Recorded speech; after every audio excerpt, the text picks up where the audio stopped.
She had been blind for 24 years. That was the lie that kept her alive. Seraphine Vale sat at the edge of her own wedding.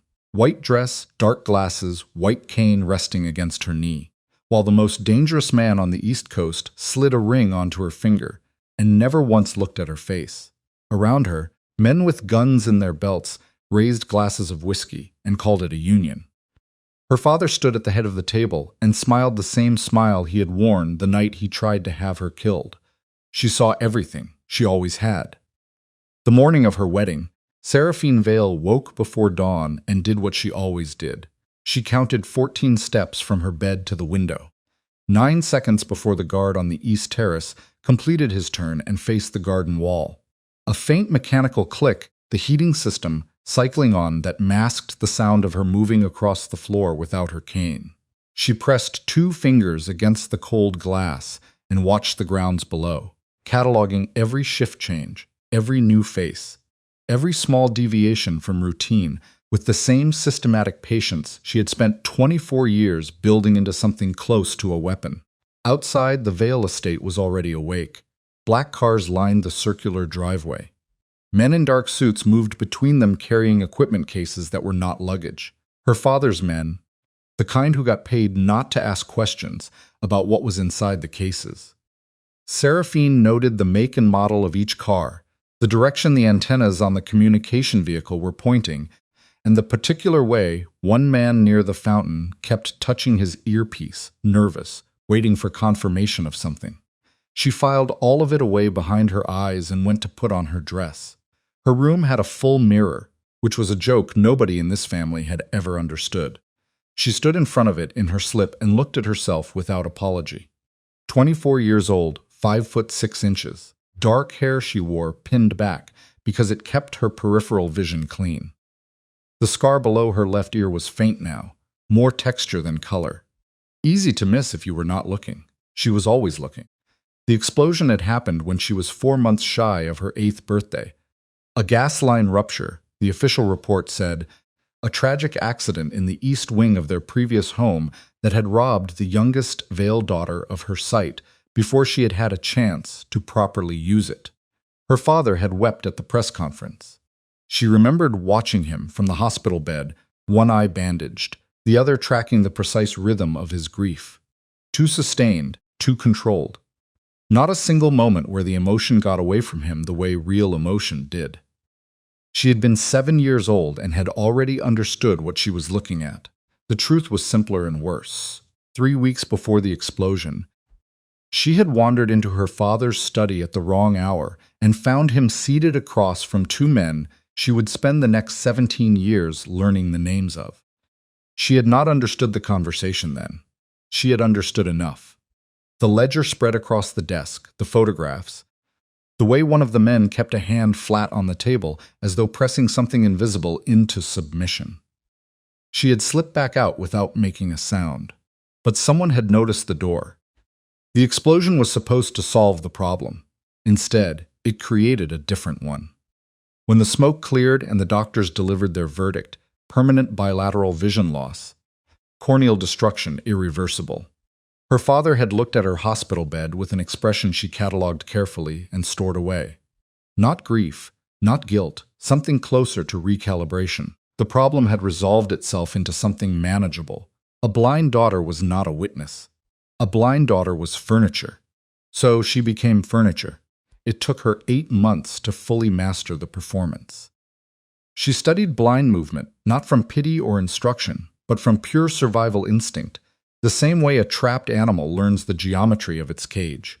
She practiced in the dark, genuinely, training her other senses until she could navigate any room she had been in more than twice without touching a wall.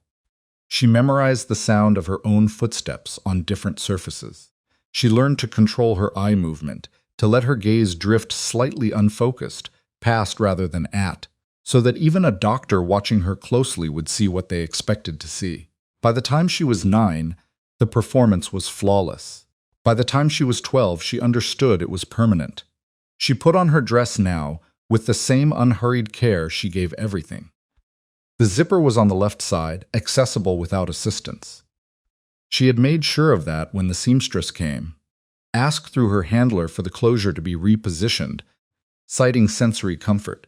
The seamstress had nodded and made the change without question. Nobody questioned the blind girl. That was the whole point. Her sister Dominique knocked and entered without waiting for an answer, which was also a routine Seraphine had long since stopped expecting to change. "You are already dressed." Dominique's voice carried the specific edge of someone who had expected to find her in disarray. "I thought you would need help. I managed." Dominique crossed to the mirror. Seraphine heard the particular sound of her heels on the hardwood, the slight drag on the left side that Dominique had never corrected because she did not know anyone was paying attention, and stood behind her without touching her, looking at her own reflection, most likely. Dominique was 28 and had spent most of those years understanding every room through the lens of how she appeared inside it. "You look presentable," Dominique said finally. "Thank you. I want you to know I didn't ask for this." Seraphine reached for her cane, which leaned against the vanity in its precisely placed position. "I know. Father made the decision. The Darko family was insisting on a Vale daughter, and I had reasons. I'm sure you did." The pause that followed had a shape to it. Dominique was deciding whether to say the true thing or the comfortable thing. Seraphine waited without moving, feeling the room's small air currents shift as her sister stepped closer. "He is not a good man, Seraphine. None of them are.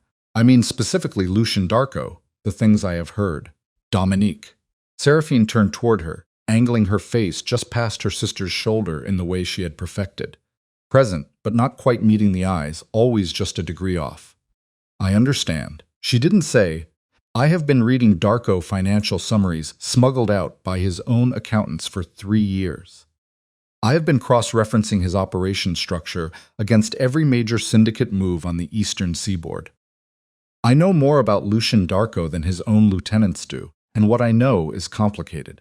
She said nothing else, and Dominique left. The cars arrived at 9 o'clock. Seraphine sat in the second vehicle with her father's intermediary, a gaunt man named Prescott, who wore cologne that smelled like cedar and damp paper, and who had been managing the Vale family's external affairs for 11 years. He spoke to her in the careful, slightly elevated volume people used with the blind and the elderly, explaining the ceremony's structure, the guest list, the seating arrangement, as though she were being briefed for a diplomatic function rather than a transaction.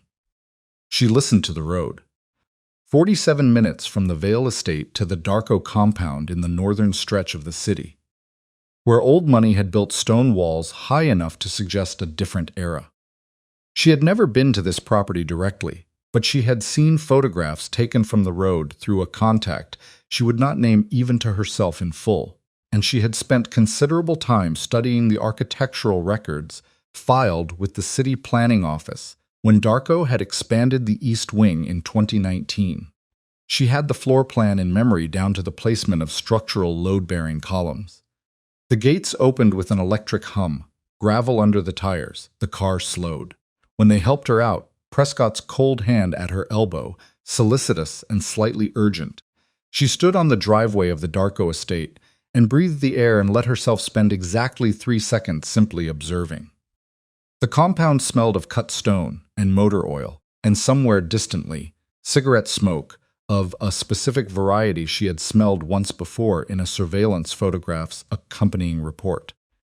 An Eastern European brand available only through specific import channels, meaning someone here had connections that predated the current alliance structures by at least a decade. She filed that away. The ceremony was brief and largely silent. An officiant whose voice she didn't recognize. Her father somewhere to her left, breathing in the deliberate rhythm of a man performing composure. Lucien Darko standing to her right, and this was the first time she had been within arm's reach of him, and the immediate data was this. He was taller than reported. His stillness was genuine rather than performed. And when she took his hand, the grip was measured, firm enough to be real, controlled enough to communicate that every part of him was always under deliberate management. She kept her face carefully neutral. He said his vows in a voice that didn't inflect. She said hers. Someone placed a ring on her finger. At the reception, which was held in a dining hall with a ceiling that had to be 30 feet high, and walls hung with photographs. Seraphine cataloged in her peripheral vision. As she was led to her seat, she counted 14 separate conversations happening in the room simultaneously, filtered them by proximity and relevance, and began the systematic work of learning this new environment. The most interesting conversation was happening 8 feet to her, left between 2 men whose voices she didn't yet have names for. I didn't expect the old man to actually go through with it. He needed the western routes, simple as that. Still, giving them a veiled daughter, giving them the broken one, a brief flat silence from the other man, and then, do you think he knows about what she is? They moved away, guided by the flow of the room. Seraphine kept her expression empty and reached for her water glass, with the exaggerated deliberateness of someone who had to think about such things, and she did not let herself react to the sudden cold understanding of what that conversation had almost finished saying. Someone knew or suspected. She filed that, too. Lucian Darko sat at the head of the table and did not speak to her during the meal, which was fine. She didn't need him to speak to her. She needed him to keep doing what he was doing, which was conducting a quietly relentless audit of everyone in the room. She could tell from the pattern of his silences, the particular angle of his attention, the way he tracked a conversation across the room without visibly moving his head. He was reading the room exactly the way she was reading the room, which was interesting, and she allowed herself to note the interest without acting on it. His second in command was a man called Carver, heavy-set, louder than his position warranted, who sat 3 seats down and worked through 2 portions of the main course while talking primarily about himself. The compound's head of security was a woman named Reyes, who stood near the north entrance and checked her phone every 11 minutes with the specific cadence of someone monitoring a live feed. 3 men at the far table were not eating, which meant they were working. And the way they were positioned created a clear sightline triangle to both exits and the hallway entrance. Professional, precise, but there were gaps. There were always gaps if you knew how to look. After the meal, Prescott guided her through a series of brief introductions that functioned primarily as inspections. Men shaking her hand and looking through her, and speaking to Prescott about logistics, while she stood between them like a piece of furniture someone had already decided where to put. She let herself be examined. She kept her cane slightly forward, slightly prominent, the universal signal that said, "Nothing to see here, don't waste your attention." 2 men did not come to be introduced. They stood near the hall entrance and watched the room with the kind of absolute attention that had nothing to do with celebrating anything. She noted their faces. Her room. Their room, she corrected herself. Though a brief conversation between Reyes and a staff member she had overheard suggested Darko had no intention of using the shared suite himself, at least not immediately, was on the 3rd floor of the East Wing. She was taken there by a staff member named Ellie, a young woman in her early 20s who held Seraphine's arm too tight from anxiety rather than guidance, and who kept starting sentences and not finishing them. "If you need anything, there is a panel on the wall I can show you. I mean, I can describe where it is." "It's all right," Seraphine said. "I will learn it." Ellie left her at the door.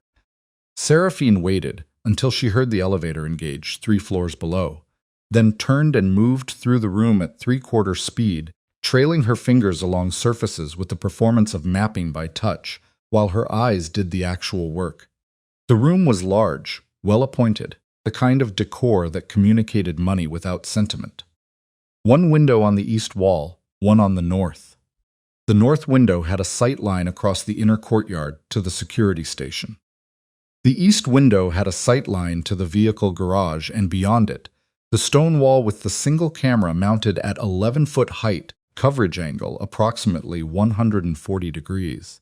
She noted the gap the camera didn't cover. She moved to the desk and ran her fingers over the surface and found it empty except for a folded card with her name on it in handwriting that wasn't Lucian Darko's. The pressure was lighter, the letter formation more vertical. Someone with legal training or a habit of drafting documents, probably Carver. The card said, "Breakfast is at 7. If you require anything, dial 0. There was nothing else. She set the card back exactly as she had found it. She stood at the north window for a long time, watching the courtyard below, watching the light change as the afternoon gave way to evening and the security rotation cycled through its first shift change. She was learning the pattern. She was learning all of it. The first test came on her third day. She had been careful not to push anything in the first 48 hours, moving slowly, requesting assistance for things she could do in the dark, eating meals in the secondary dining room because the main hall was too much too fast, and she needed to understand the East Wing staff's schedule before she started covering more ground. She was patient. Patience was the primary skill survival had taught her. On the third morning, she allowed herself to drift past the study on the second floor at a time when she had calculated it would be empty. And the door was open, and she walked past it, and then stopped as though uncertain of her direction, and turned back and went in. She had 3 minutes at most. She spent them well. The desk had 3 drawers, the bottom one locked, but the surface held a single document, partially covered by a clipboard that told her more than the document itself. A financial transfer summary, 8 figures, routing through 3 intermediary accounts she recognized from a pattern she had seen in the leaked records 2 years ago. The destination wasn't an operating fund. It was a holding structure, the kind that didn't need to be used quickly because whoever built it was playing a long game. She moved 2 steps to the left. The bookshelf had a false panel. She could see it, the slightly irregular shadow line at the right edge. But that would take tools she didn't have access to yet. She heard footsteps. She retreated to the doorway, let her cane tap twice on the floor as though she had misjudged her position, and turned with her expression calibrated to the specific mild blankness of someone who had wandered and was recalibrating. The man who appeared at the end of the hall was one of the 2 she had noted at the reception. He stopped when he saw her, Mrs. Darko. The title sat awkwardly in his mouth. This hallway isn't open. The staff can escort you if you need. I apologize, she said. I turned the wrong way from the stairs. He came to guide her back and she let him, and while he walked beside her, she listened to his breathing pattern and the slight irregularity in his gait. Old injury, right knee, and the tell in his voice that said the interruption had made him nervous in a way that went beyond security protocol. He hadn't wanted her near that room. That was very useful. On the 5th day, Lucian Darko spoke to her for the first time directly. She was in the East Garden, which she had been granted access to for daily air, and she was seated on the stone bench near the fountain with her hands in her lap, and her face turned slightly upward in the way she had learned communicated peaceful vacancy to anyone observing, while she was actually tracking a conversation happening between 2 men near the garden wall about a shipment delay and the specific port inspector who had caused it. She heard him come. His footfall was quieter than it should have been for a man of his size, and she had noted this before. He moved with the deliberate quietness of someone who had spent time in environments where noise created problems. He sat on the far end of the bench without preamble. She turned her head toward him, 3 degrees to the right of actual eye contact. "Do you want something?" he asked. She considered the question. It was direct enough to be either rude or honest, and she didn't yet have enough data to know which. "I want," she said, "to not be in the way." A silence. "That is all for now." She heard him exhale slowly, a kind of sound that meant he was revising something. People did that around her more than they knew. They had built an expectation, found it wrong, and hadn't decided what to replace it with yet. "Carver says you went into my study." "He said I got turned around," she said. "The second floor layout is still confusing." "I know the difference," he said, between someone who got turned around and someone who didn't. The silence that followed was a different kind. She held very still. "I am not accusing you of anything," he said, and the precision of the qualifier told her he was a man who was careful about exactly what he committed to. "I am telling you that particular hallway is sensitive." "I understand." "Do you?" Not a question. "Yes," she said. He stood. She heard him pause. One of those pauses that meant someone was deciding something about you. And then he walked back toward the house without elaborating, and she sat in the garden until the 2 men near the wall finished their conversation about the port inspector. And then she went inside and wrote down everything she had heard in the notation system she had developed over a decade. A shorthand she had never written down anywhere before, because she had never had a permanent location to keep it. Pressing it into the pages of a journal, she kept inside a false bottom cosmetics case that nobody had ever thought to search, because nobody searched a blind woman's cosmetics. She was in this compound now. She had access to things she had been working toward for years. And Lucian Darko, who was supposed to be just another wall she would be hidden behind, had looked at her, or looked toward her, she reminded herself, because he still believed she couldn't see his face, with the specific attention of someone who didn't fully believe the story they had been given. That was dangerous. That was also, she admitted to herself in the privacy of her own mind, something she hadn't expected. The second week moved differently than the first. She had been mapped as harmless, which meant the estate's operations didn't slow down for her presence the way they had in the first careful days. Conversations continued when she entered rooms. Documents stayed on surfaces. Men whose salaries required them to be invisible to civilians moved through the halls with their radios on, their status reports barely lowered to the woman with the cane who sat in the corner and didn't appear to notice anything. She noticed everything. She learned that the financial siphoning she detected in the study documents was ongoing and systematic, and that it was being run through 3 different operational accounts by someone with inside access to Darko's treasury structure. She learned that one of the senior captains, a man named Holloway, who had an office on the first floor and a voice like gravel, was meeting weekly with a contact she couldn't yet identify at a location outside the compound without logging it in the security schedule. She learned that Carver, the second in command, who filled every room with his own narration, was privately afraid of something. She could hear it in the too fast way he finished sentences in certain conversations, the way he positioned himself near exits in meetings. She filed all of it. She was building a map of something much larger than this house. On the 14th day, she found the first direct evidence of what had been done to her. It was in an old filing cabinet in the basement.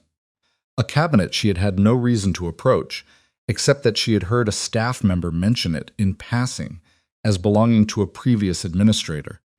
The kind of remark that suggested old and therefore possibly overlooked. She went down in the early afternoon when the basement level was quietest, navigating the stairs without her cane, moving fast and sure in a way that would have ended her entire performance instantly if anyone had been watching. Nobody was watching. The cabinet's bottom drawer held documents that predated Darko's acquisition of the property by 12 years. Documents that should have been removed or destroyed and hadn't been because whoever left them hadn't thought they mattered. They were financial records from a joint operation between 2 families, one of them named Vale. The operation was dated the spring of the year she was 7. She stood in the basement of Lucian Darko's compound and held the pages and read them 3 times. And each time the meaning was exactly the same and exactly as devastating. The explosion that had supposedly taken her sight had been contracted. The specific payment structure used, broken into thirds, released over a 6-month period, was a pattern she had seen before in documents related to other operations from the same era. It was how certain things were paid for when you wanted distance between the decision and the result. Her father's signature wasn't on these pages, but the structure his operation used was like handwriting. She knew it. She had always known it, if she was honest. She had constructed the shape of this truth from fragments for 17 years, without letting herself name it directly, because naming it meant accepting that she was already living in the aftermath of an attempted murder, that every meal at her father's table, and every family occasion, and every brief managed conversation about her condition had been a performance staged on top of an act of violence against her. She stood there for a moment longer than she should have. Then she put the papers back exactly as she had found them, went upstairs, sat in the east garden, and breathed. Across the courtyard through the glass panels of the ground floor meeting room, she could see Lucian Darko standing at the head of a long table surrounded by captains. Listening to a report with the particular stillness she had catalogued as his mode of processing information he didn't yet have a response for. She watched him without expression. She had come to this compound as furniture. She was beginning to understand she might need to become something else entirely. The specific shift happened on the 18th day. She had done nothing that should have been visible. She had maintained the performance precisely. Cane, glasses, the practiced vacancy of expression, the slightly delayed response to direct address that had fooled everyone for 2 decades. She had been careful. She was always careful. But that afternoon, a meeting happened in the room adjacent to the secondary sitting room, where she had been placed with a cup of tea she didn't particularly want. The door between the rooms wasn't quite fully closed. The meeting was between Lucian and 2 men she had been tracking, a financial administrator named Grace and a logistics coordinator named Park. And the subject was the missing funds. "It is not a rounding error," Lucian said, and his voice through the door had a different quality than it did in the open rooms of the estate, quieter, which paradoxically made it more intense. 4 separate accounts, 18 months. Tell me what that is. We are still tracing the routing. I know what the routing looks like. I am asking you what it means. A silence. "Someone inside," Grace said finally. "Someone inside with Treasury access and enough patience to run it slowly so the quarterly audits don't flag it." Lucian said yes, which means someone I trust. She heard him move, the creak of the chair he favored in that room, the one near the window. "What I cannot figure out is how they knew which accounts to touch. You need the actual structure, not just access. You need to know how the categorization works. Only a handful of people know the categorization." "I know," he said. "That is the problem." She sat very still with her tea cooling in her hands. She knew the categorization. She had worked it out from the documents she had been absorbing for weeks, mapping it against the external financial pattern she had been tracking for years. She had the answer to what he was asking. She had known it for 6 days. She also knew that saying so would require her to explain how she knew it. She stood up, crossed to the door, and knocked on the frame. The conversation stopped. "I'm sorry," she said to the silence. "I believe I took a wrong turn again." A pause and then Lucian's voice, careful and very precisely neutral. "This door was closed." "I know," she said. "I'm sorry." She turned and moved back toward the main hall, counting her steps, listening to the specific quality of the silence she left behind her. There were 2 possibilities. He believed she had wandered, or he didn't. That evening at dinner, they ate in the same room now, a convention that had developed without either of them formally arranging it. He said nothing to her about it. He spoke to Carver about a supply route. He asked Reyes about the exterior camera that had been malfunctioning since Tuesday. He ate methodically. The way someone ate when eating was fuel rather than experience. And when Carver pushed back his chair and excused himself and Reyes followed, and they were briefly alone in the room for the first time, he said without turning to look at her, "Park." She kept her face carefully still.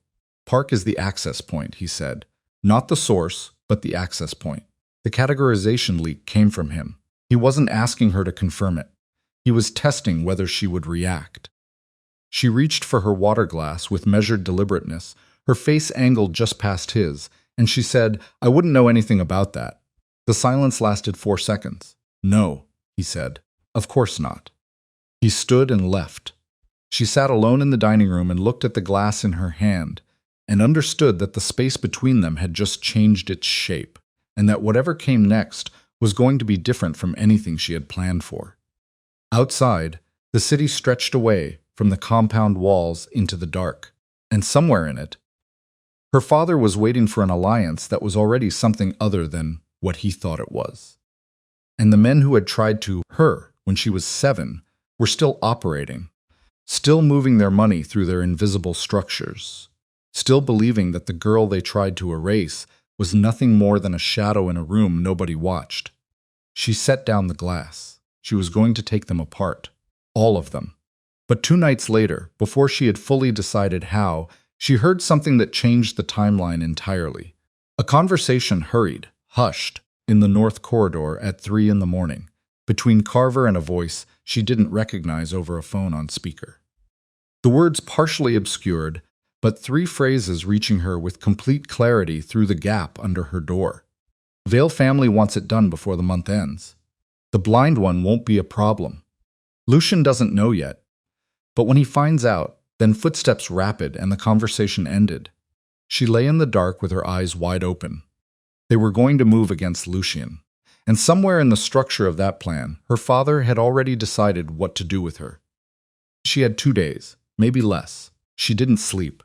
She lay on her back in the dark with her hands flat against the mattress and her eyes open, and she ran the math on what she had heard. The words came back in exact sequence. They always did. Her memory didn't soften or rearrange the way other people seemed to. And each time she ran through them, the conclusion was the same. Carver was in contact with someone connected to her father's operation. The timeline was inside a month, and the phrase, "The blind one won't be a problem," had been delivered in the tone of someone confirming a decision that had already been made somewhere above their pay grade. She had heard that tone before, the last time she had been 7 years old and hadn't understood it fast enough. She understood it now. At 4:15, she rose, moved to the desk, and spent 40 minutes in the dark, reconstructing everything she had on Carver from memory. His patterns, his contacts, the way his behavior had shifted over the past week in ways she had logged without fully analyzing. The slightly longer absences from the compound, the phone he used for certain calls, that was a different make than the one he carried openly. The way he had positioned himself at the dining table 2 nights ago, angled toward the exit in a way that wasn't habitual. She had been watching him. She hadn't been watching him for the right reasons yet. At 5:30, she heard the first staff movement in the corridor below. The kitchen crew starting breakfast, and she put her notes away, picked up her cane, and composed herself back into the performance. By 7 o'clock, she was at the breakfast table, cup of coffee growing cold, listening to the estate come alive around her. Lucian wasn't there. Carver was. He sat across the table eating eggs, with the specific appetite of a man whose conscience didn't disrupt his digestion, and he spoke to the logistics coordinator beside him about a vehicle inspection. And he spoke to the guard who came in with a report about the north perimeter.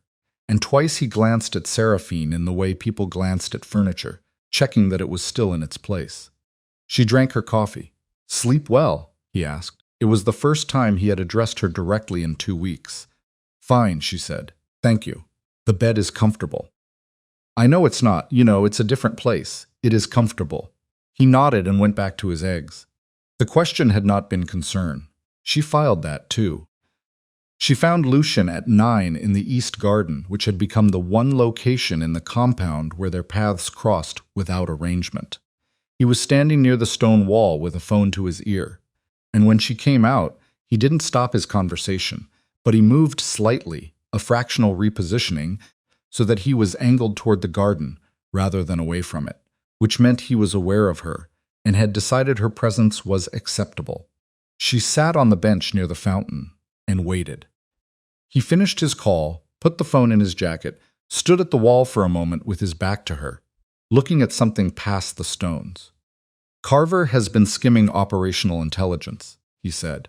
Not to her specifically, or not only to her. The way he said it had the quality of a man thinking out loud who had decided he was willing to be overheard. Not money, information, meeting locations, personnel rotations, contact schedules. She kept her hands in her lap. "What will you do?" "I don't know yet." He turned. "Does that bother you that I don't know?" "No. Most people need me to have an answer." "I'm not most people," she said, and then regretted it slightly, because it was more direct than she usually allowed herself, and directness created data points. He crossed the garden and sat, not at the far end of the bench this time, but closer. Still a formal distance, but different from before. She heard him exhale slowly, and she knew from the particular rhythm of it that he was tired in the deep way, not the kind of tired that sleep fixed. "My father ran this organization for 30 years, he said. "You know how he kept it together that long?" "No.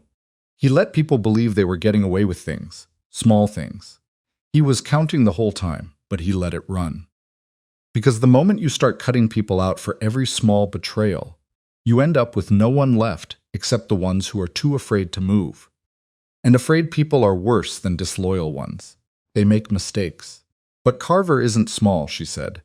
The silence afterward was the kind she had learned to read as confirmation. No, he said, he isn't. They sat for a moment without speaking, which was itself a kind of conversation, and she was aware of the specific problem she was sitting inside. She had information he needed, and she couldn't tell him how she had it, and every hour she didn't act on it, the timeline shortened. I heard something, she said. She felt him go still in the way he went still when something mattered. Last night in the corridor, she kept her voice even. I wasn't meant to. What did you hear? Someone talking to Carver about a plan. Something involving my father's people. She paused. Something involving the end of this month. He said nothing for several seconds, and she held the silence and didn't add to it, because adding to it would mean explaining the part she couldn't explain, and she hadn't worked out yet how much of that she was willing to do. How clear was it? He asked. Clear enough. What specifically? They said Lucian doesn't know yet. Another silence different from the others. This one had an edge. And the other part, he said. What did they say about you? She had not told him there was another part about her, which meant he already knew more than he was showing. She kept her face still. That I wouldn't be a problem. He stood up, not in anger. His movements didn't carry anger the way other men's did. The aggression was always below the surface, controlled, pressurized rather than explosive, but with the specific quality of a man who had just confirmed something he had hoped was wrong. Go inside, he said. Stay on the 3rd floor. Don't use the stairs near the south corridor. Why? Because I am asking you to. She stood, took her cane, and crossed the garden without hurrying. And she heard him on the phone before she had reached the door. His voice dropping to the register, she had come to associate with orders that didn't have the option of being refused. The 3rd floor of the East Wing had 4 rooms and a sitting area at the end of the corridor, with windows on 2 sides. She sat in the sitting area with a book open in her lap and listened to the compound reorganize itself below her. Footsteps that moved with purpose. Doors that opened and closed in sequences that didn't match the usual rhythm. Twice she heard Reyes's voice clipped and precise, giving instructions she couldn't fully make out. Whatever Lucian had put in motion, it was moving fast. At noon, Carver came to find her. She heard him on the stairs before she heard him in the corridor, and she had enough time to settle herself into the performance. Book angled as though she had been reading, gaze slightly downcast, cane across her knees. When he appeared in the sitting area doorway, she let a half-beat pass before turning toward him, a beat she would not have needed if she were actually blind. Mrs. Darko. He was breathing slightly faster than usual. I wanted to check on you. I'm fine, she said. Is something happening? No, just some routine sweeps. We are doing some internal checks, the security team. Nothing to worry about. He crossed the room. She heard him stop somewhere between her and the north window. Is Lucian keeping you posted on things? He doesn't tell me much. Right. Yeah, a pause. That must be, being in a new place, not knowing what's going on around you. The emphasis on knowing was light enough to pass for nothing. She let it pass. I manage, she said. I'm sure you do. He moved again, circling slightly, and she understood he was looking at her. Really looking. Not the casual glance of someone checking that furniture was in place, but the harder attention of someone trying to see through something. I have always thought it must be, you adapt, right? People adapt. I knew a guy once lost his hearing on one side, said it changed how he paid attention. It does change things, she said. What do you notice more? Is it sound, smell? She turned toward him at the correct angle just past his face. Why are you asking me this? The question landed in the room and sat there, and she felt the shift in him, the micro-recalibration. And then his voice came back smoother than it should have, just making conversation. You have been here 3 weeks and we haven't really spoken. I heard something last night, she said, in the corridor. The room temperature didn't change, but something in it did. Oh, someone passing talking on a phone. I couldn't make it out. She tilted her head in the way she had learned communicated listening rather than sight. Do you know who was up that late? I wondered if everything was all right. A silence that lasted exactly long enough to mean he was deciding something. Probably just one of the night staff, he said. I will look into it. Thank you. He left. She sat for a count of 30 after his footsteps had faded, then moved to the north window, and stood back from the glass far enough that she wouldn't be visible from below and watched the courtyard. Carver emerged from the east entrance 4 minutes later, crossed to the vehicle garage, and got into a black car that she had not seen arrive. The car left through the service gate rather than the main entrance. She had perhaps an hour before he reached whoever he was meeting, and whatever conversation that produced came back to the compound in some form. She went downstairs. The south corridor was empty, as Lucien had instructed. She went the other way toward the ground floor study she had been warned away from on her first week, and she knocked and opened the door without waiting, because there wasn't time to wait. Lucien was inside, standing at the desk with Reyes and two men she hadn't seen before who had the specific physical grammar of people who did enforcement work. All four of them looked up when she came in. "Carver just left," she said. "Service gate, black car that came in overnight." Nobody spoke for a moment. "You were supposed to be upstairs," Lucien said. "He came to talk to me. He was checking what I knew." She crossed the room, which was something she had not done before, moved toward him directly, without the performance, without the angle, and she stopped at the edge of the desk and looked at the documents spread across it. She couldn't look at them directly, couldn't let her eyes track the text with the speed and precision she was actually capable of. She let herself read the first page in her peripheral vision in the 2 seconds she had. "He is meeting your Eastern contact, the one who handles the Port Morris arrangements." Reyes said, "How do you know?" "She heard us," Lucien said, and his voice was not angry, which surprised her, though she didn't let it show. "3 nights ago, through the door, didn't you?" She looked at him, really looked at him, straight at his face. A mistake, the worst mistake she could make in this room, and she didn't look away in time. The silence that followed was not long. It was perhaps 2 seconds.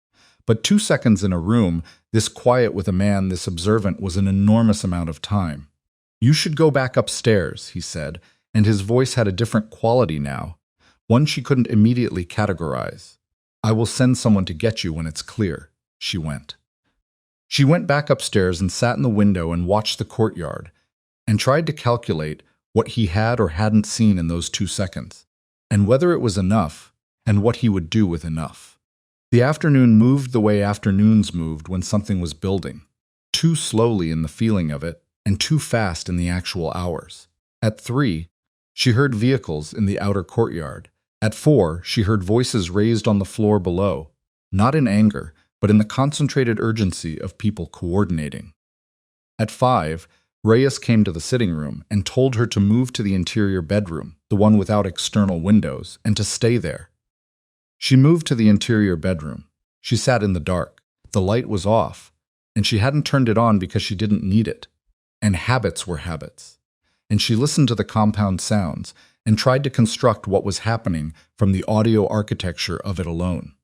At 6:17, she heard 3 shots from the direction of the north perimeter, not suppressed, sharp, flat, professional spacing. Someone who knew what they were doing, then silence, then voices again, the coordinated kind. At 7, Lucien opened the bedroom door. She had turned on the lamp by then, and she was sitting in the chair with her hands folded and her face arranged. He stood in the doorway with his jacket gone and his sleeves rolled, and a cut across the back of his right hand that had bled and been wrapped with something improvised, and he looked at her for a moment in the lamplight. "Carver," she said. "He won't be meeting anyone else." She absorbed that, and the contact at Port Morris, detained. He came into the room and sat on the edge of the desk that faced her chair, which was the closest they had been in a room alone, and he rested his wrapped hand on his knee and looked at her with the particular expression she had been trying to read for weeks and still couldn't entirely decode. "Your father sent 4 men with Carver's package. Instructions for after." "What?" "After a change in leadership." He said it flatly, the way you said things that would shatter other people if you let them. "The package included your exit." She understood what exit meant in this context. "I see," she said, and the words came out perfectly level, which cost more than she usually spent on single sentences. "Your father contracted Carver 6 months ago, before the marriage was arranged. He needed Carver in place before he offered you as the alliance, which means the marriage was always the mechanism. Get someone inside the compound. Let it run, then close it from within. She sat with that for a moment, the patience of it, the architecture of it. Her father had planned her disposal into the mechanism of her own marriage. With the same methodology, he had planned everything. The broken thirds payment structure, the distance between the decision and the result. You knew, she said. Before today, I suspected. He didn't look away. The financials moved in a way that suggested prior arrangement. The timeline was too clean. People don't offer a marriage like this without a reason beyond the stated one. And yet, you went through with it. I needed to know who inside my organization was the access point. He paused. You were useful. I'm sorry. The apology was genuine enough that it landed oddly. She hadn't been expecting it. And unexpected things required recalibration time she didn't have right now. You were watching me, she said, to see what I would do. Yes. And what you saw. He looked at her steadily. I saw someone who already knew more about my financial structure after 2 weeks than people who have worked here for 5 years. I saw someone who placed herself near sensitive conversations and retained what she heard with a precision that is not typical. He stopped. I saw someone whose eyes tracked the door when she heard footsteps 14 seconds before a man with a quiet step entered the room. She kept her face still. I don't know what you are, he said. Not unkindly, but I know you are not what you came here presented as. The room held the weight of it. She had spent 24 years in this performance, had given it everything, and she was sitting in a lamplit room with a man who had just told her the curtain was thin, and he had seen the shape of her through it, and she didn't have a next move that didn't require her to make a choice she had been avoiding, since she had found those documents in the basement. My father tried to have me killed, she said. When I was 7, he didn't react. He was waiting. I have been collecting evidence against him since I was 12 and against the people connected to him. Some of those people, she stopped, chose the next words carefully, are also connected to your organization's recent problems. How much evidence? Enough. Enough for what? Enough, she said, to end it. All of it. If the right person has it at the right moment. He looked at her for a long time. The cut on his hand had bled through the improvised wrap, and he didn't appear to notice. Who else knows what you actually are? He asked. No one. Your father. He thinks he solved the problem when I was 7. He has been operating under that assumption ever since. Something moved across his expression. Not quite what she had expected, which would have been some variety of calculation, but something closer to the look of a man who has just understood the full dimensions of what he stepped into and is deciding whether that changes anything. You need to show me the evidence, he said. I know, not because I'm asking, because whatever is coming next and something is coming. The 4 men today were the opening, not the whole play. You need someone in this city who can act on what you have, and I need to know the real shape of what's been done to this organization. She stood, crossed to the window she had been told not to stand near, and stood near it anyway, looking out at the courtyard where lights were on and people were moving, and the evidence of the afternoon's events was being methodically cleared. There is something else, she said. Say it. The financial network Carver was feeding. It isn't just your organization. It runs through 3 other families, a sitting federal judge, and 2 city officials. It has been running for over 20 years. She paused. It was built on what I witnessed when I was 7 years old. What I saw in that room before my father tried to erase me. The silence after that was the longest one yet. Seraphine. She turned toward him and she looked at him directly, fully, without the performance, without the angle, without the careful vacancy, and let her eyes settle exactly where she was looking for the first time in 24 years, and she did not look away. All of it, he said quietly. You have had all of it this whole time. Yes. He stood. He crossed to where she was standing near the window, close enough that she could see the exact expression on his face without any help. And what she saw there was not what she had spent her life learning to expect from men in his position. Not calculation, not the cold assessment of asset versus liability. It was the specific look of someone who was revising everything they thought they understood about the situation they were standing in. We have a problem, he said. Several, she said. The people who built what you're describing, they will know Carver failed by morning. Yes. which means they will move the next piece. Yes, which means we have hours, she said, maybe less. He turned from the window, and she heard him cross back to the desk and heard the sound of a phone being unlocked, and then his voice lower than she had heard it before giving an instruction to someone she didn't know yet. Pull everyone inside the wall. Full lockdown. Nobody in or out until I say, a pause, and find me the location of Elias Vale. She closed her eyes, her father's name in his mouth. It was real now. The thing she had been building toward for 17 years had just become a war. And she was standing in the middle of it without her armor. And without her, she opened her eyes. Lucian was already moving, phone to his ear, voice clipped and certain. And the room had reorganized itself around the new reality, the way rooms did when someone finally said the true thing out loud, and everything that had been pretending to be something else dropped the pretense. She crossed to the desk and opened the bottom drawer, not the locked one, the one beside it, and took out the notepad she had seen him use for operational shorthand. He glanced at her as she sat and began writing, and he didn't stop her, which meant he had already made his decision about what she was. She wrote fast.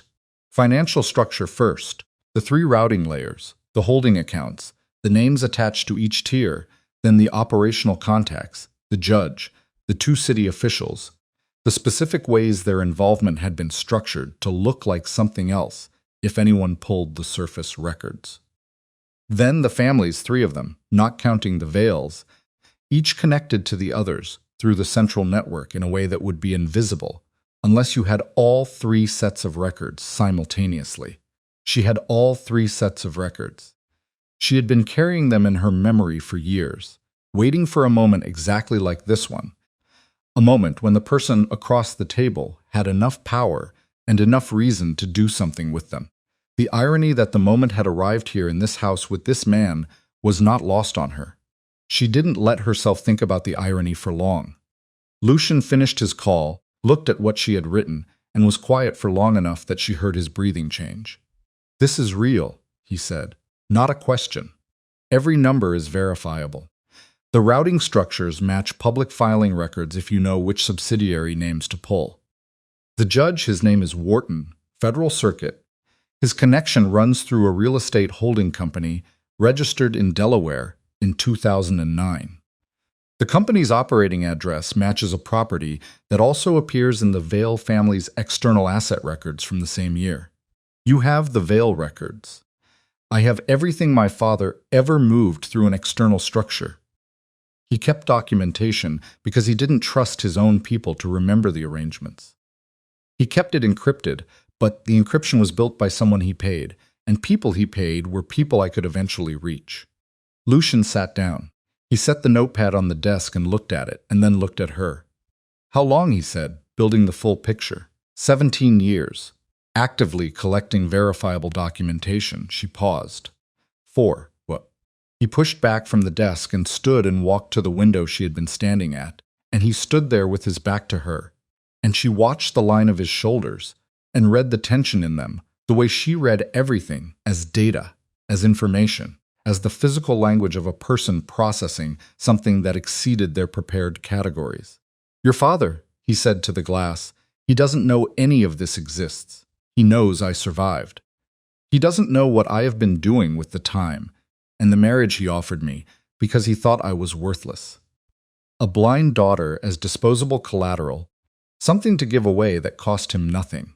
She kept her voice flat.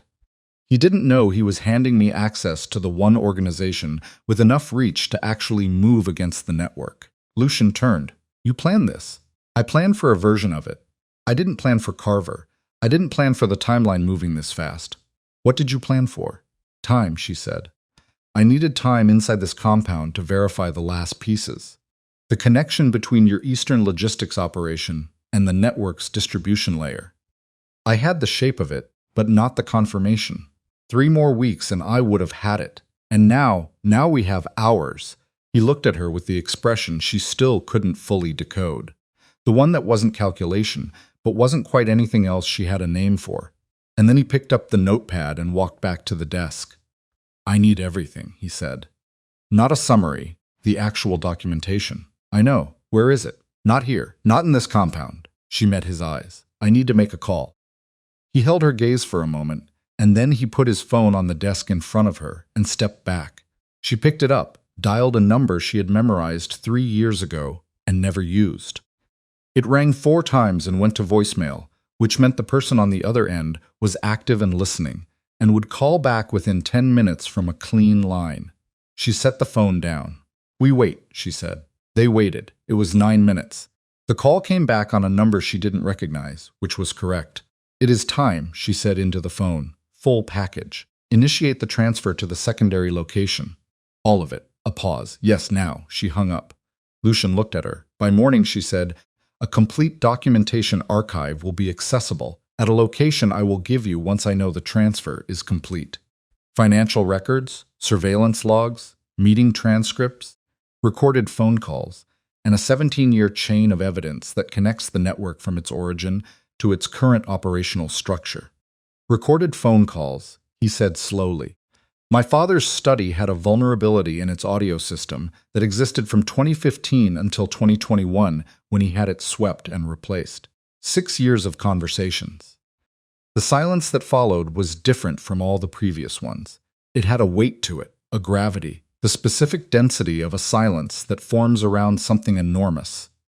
Then Reyes opened the door without knocking, which she had never done before, and the expression on her face was wrong. Not the controlled urgency of someone managing a security situation, but something raw. A crack in the professional surface that meant the information she was carrying was the kind that broke through professional surfaces. "We have a problem," Reyes said. Lucian turned. "Holloway," Reyes said. "He's gone. He took the secondary communications array offline before he left." And she stopped, looked at Seraphine, looked back at Lucian. "He made contact with the Vale estate 40 minutes ago from inside the compound." The room went very still. "He was here," Seraphine said.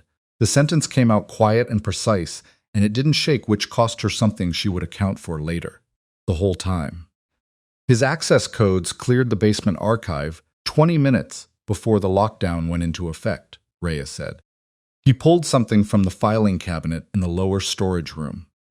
The cold moved through her from the feet up. The specific cold of understanding something 3 seconds before you're ready to understand it. The documents in the basement. The filing cabinet with the pre-acquisition records. The financial evidence that connected the Vale operation to the network's origin. The papers with the payment structure she had recognized as her father's methodology. She had found them on her 14th day in the compound and left them in place. Holloway had worked here for years. Holloway had known they were there. "He took the documents," she said. Reyes nodded. Seraphine sat very still and ran it. If Holloway had the documents, he had physical evidence of the network's origin that she hadn't yet transferred to the external archive. Evidence that was not duplicated anywhere, that existed only in those pages. Evidence that could be destroyed before morning. Evidence that, destroyed, would create a gap in the chain she had built that might not be bridgeable. Without the origin documentation, the financial records she had were powerful but incomplete. A defense attorney with enough money could attack the chain of evidence at the point of origin and introduce enough uncertainty to protect the men at the top of the structure, the ones who had been involved from the beginning, including her father, including the judge, including the people who had contracted what was done to her when she was 7. 17 years. 4 years of active documentation, and she had left the one piece she hadn't copied in a basement filing cabinet because she hadn't yet had a secure way to move it.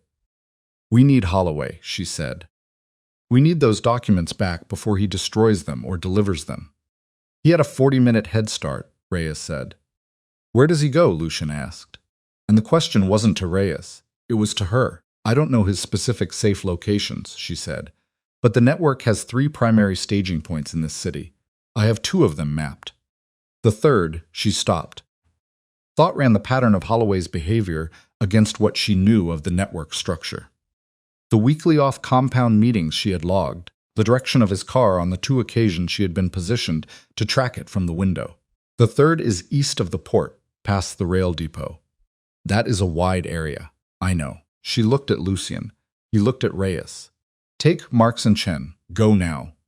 Reyes was already moving. Seraphine stood. I'm coming. No, Lucian, you are not. I know what I am looking for. You don't. She picked up her cane from habit and then set it down on the desk, a small, deliberate act, and looked at him without the performance, without the angle, without any of it. You need me there. He looked at her eyes, at the precise and unambiguous focus in them, and whatever final version of the story he had been maintaining about her dissolved completely in that moment. Stay with Reyes, he said. You don't move without her. They took 2 vehicles. Seraphine rode with Reyes, who drove with the specific economy of motion that meant she had been trained for this, and who did not ask questions during the drive, which Seraphine appreciated. The city moved past the windows in its nighttime form, lit differently, populated differently. The street level revealing its actual architecture when the daylight social pretense was stripped away. East of the port, they swept the first location in 20 minutes, a warehouse that had been a logistics staging point. Seraphine had the address from a document she had read 2 years ago and was now empty, cleared out recently enough that the interior still smelled of recent occupation. She stood in the center of the empty floor and turned slowly and read the room. The way she read everything, the indentations in the dust, the pattern of cleared space that told you what had been stored where, the small details that were a vocabulary for anyone who knew the grammar. He was here, she said. Not tonight. Recently, but not tonight. Reyes looked at her. The dust pattern. Something was moved from the northeast corner within the last week, but not tonight. There is no fresh displacement. She moved to the northeast corner and crouched and looked at the floor. These marks are from a hard-sided case, medium size, the kind you would use for document transport. He was staging for this. Reyes said he's been staging for this for at least a week, maybe longer. She stood. He knew before Carver moved. Holloway has been the primary. Carver was the distraction. Reyes had her phone out. I am calling Lucian. Tell him the documents were already part of a planned extraction. Holloway is not running improvised. He has a destination, and he is already en route. She was moving back toward the vehicle while Reyes talked, running the remaining geography. The second location she had mapped was closer to the rail depot, a building that appeared in the network's external asset records under a subsidiary name she had cross-referenced twice to confirm. If Holloway was moving a document case and had a destination already prepped, the rail depot agency made sense. There was an overnight freight connection that ran east out of the city, and if the documents left with that freight, they were gone. Second location, she said when Reyes got back in the car. Move. They moved. The building was a converted cold storage facility. The kind that didn't appear in current commercial listings because it had been reclassified through a series of administrative transfers that Seraphine had spent 3 months disentangling. It sat behind the rail depot's secondary entrance, accessible from a service road that wasn't on standard navigation maps. Reyes found it anyway. They parked a block short of the service road, and Marks and Chen came up on foot from the south, while Seraphine stayed with the vehicle, which was what she had agreed to, and which lasted approximately 4 minutes before the specific silence from the direction of the building. The absence of the radio check that should have come at minute 3 told her something had gone wrong. She got out of the vehicle. She moved up the service road in the dark, and she was not using a cane, and she was not performing anything. She was moving the way she had trained to move in the dark for 2 decades, fast and quiet and precisely calibrated. And when she reached the building's side entrance, she could hear through the door the sound of a conversation happening in the kind of lowered voice that meant the speakers believed they had control of the room. She pushed open the door. The room was a gutted cold storage bay. Fluorescent strips on the ceiling casting flat white light. Marks and Chen were against the far wall, not incapacitated, not restrained, but covered by 2 men with weapons, the specific posture of a standoff that hadn't resolved yet. Holloway was near a work table in the center of the room, the hard-sided document case open in front of him, and beside him was a man she had not expected. Her breath stopped. Prescott, her father's intermediary, the gaunt man, who smelled of cedar and damp paper, who had ridden with her to this compound on her wedding day and explained the ceremony structure in his elevated, helpful voice. Prescott, who had managed the Vale family's external affairs for 11 years, and who she had assessed as a functionary, an administrator, a man whose value was in his organizational precision rather than his judgment. She had been wrong. He turned when the door opened, and he looked at her with an expression that was not surprise, which was the thing that told her everything. He had known she would come. He had known what she would do. He had known possibly for longer than she wanted to calculate right now. Seraphine, he said, and the way he said it was wrong, too familiar, too settled. The tone of a man greeting someone whose moves he had already mapped. I wondered if you would make it here before the freight pickup. Where is my father? She said. Safe. Interested to know how this turns out. He crossed his arms. We have been watching you for some time, you know. Not as long as you have been watching us. I will grant you that. But long enough. How long? Long enough to know about the external archive. Long enough to have someone in position to intercept the transfer you initiated tonight. He tilted his head. The call you made from Darko's phone. We had his lines flagged. The cold again moving upward. The transfer was intercepted 40 minutes ago. The person you thought you were calling has been working with us for the better part of 2 years. He paused, and the pause was deliberate, shaped for maximum effect. The pause of a man delivering the final piece of a performance he had been building to. There is no external archive, Seraphine. What you sent transferred to a server we control. Everything you had is ours now. She stood in the flat white light of the room, and she understood with a precision that was almost physical what he was telling her. 17 years. 4 years of active documentation. The contact she had trusted with the archive. The person she had believed was working with her.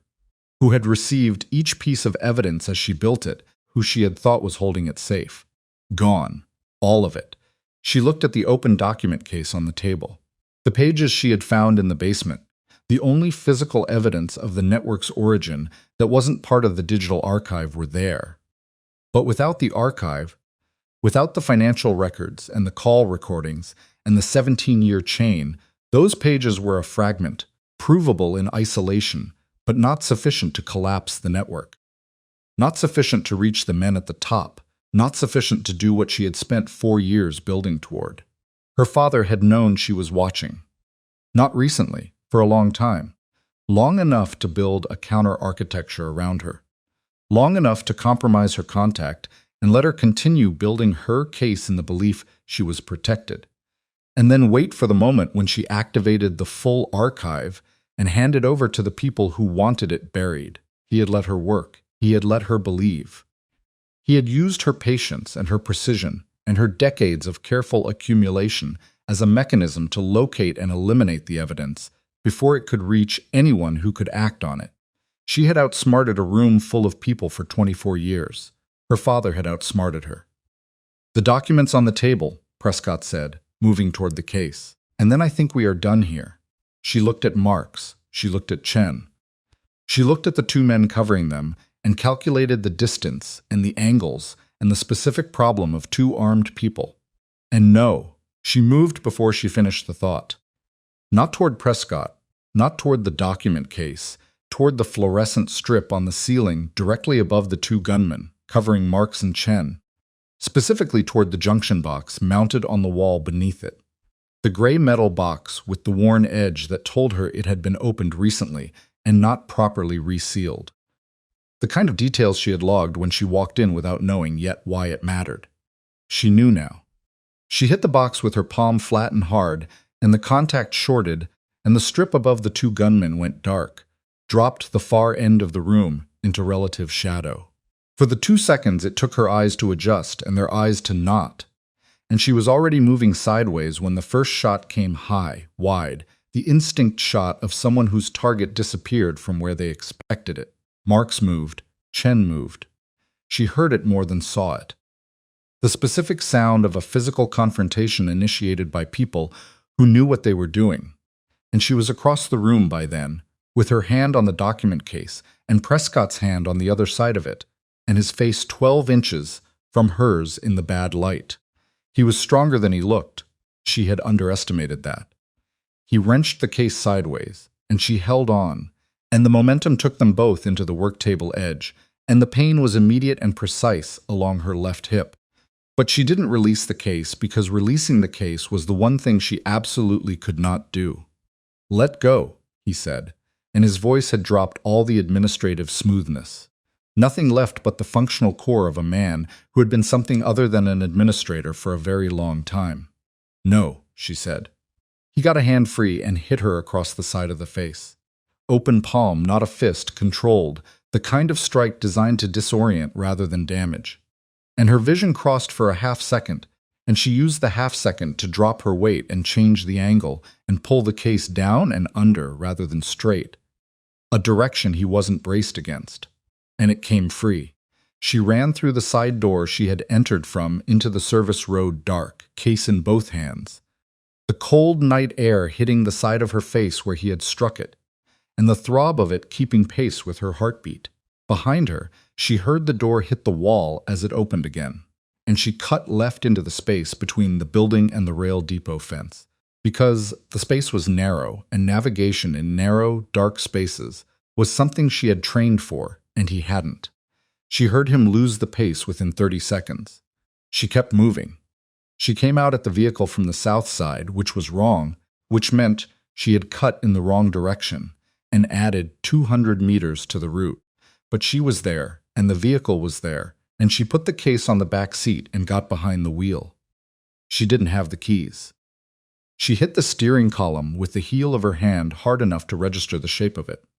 Older model, the ignition bypass, was on the left side of the column housing, and she was doing something she had read about and practiced once on an identical model vehicle 3 years ago, because preparation was the only thing she had ever fully trusted.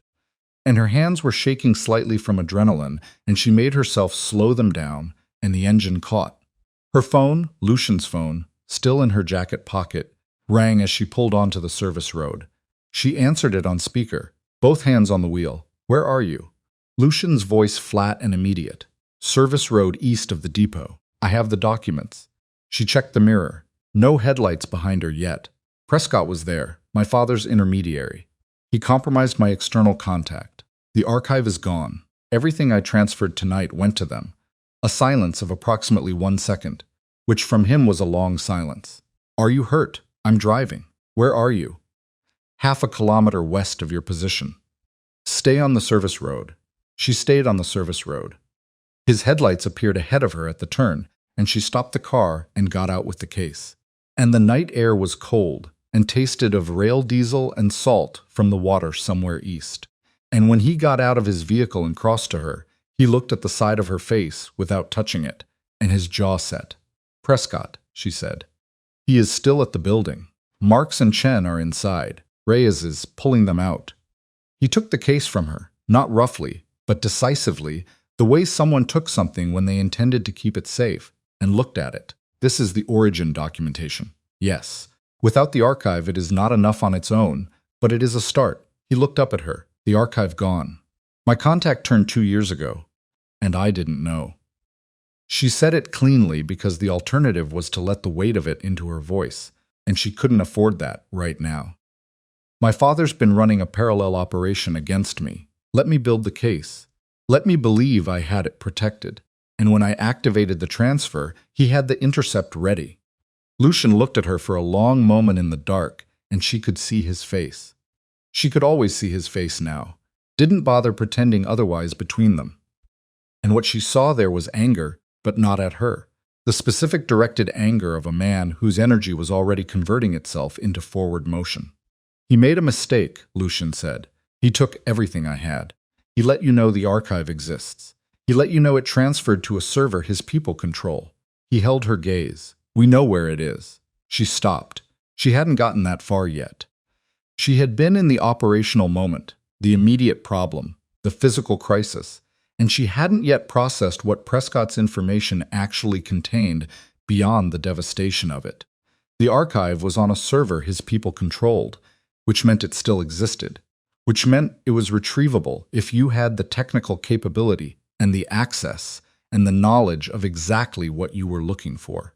"You have people who can do that," she said. "I have one person, and it will cost us time we may not have." He opened the rear door of his vehicle and put the case inside. "Get in." She got in. They drove west back toward the compound, and Lucian was on the phone for most of it. Short calls, specific instructions, the kind of operational communication that didn't waste syllables. And she sat with her hands in her lap and felt the side of her face pulse and thought about her father in a way she hadn't allowed herself to think about him before. Not as an abstraction.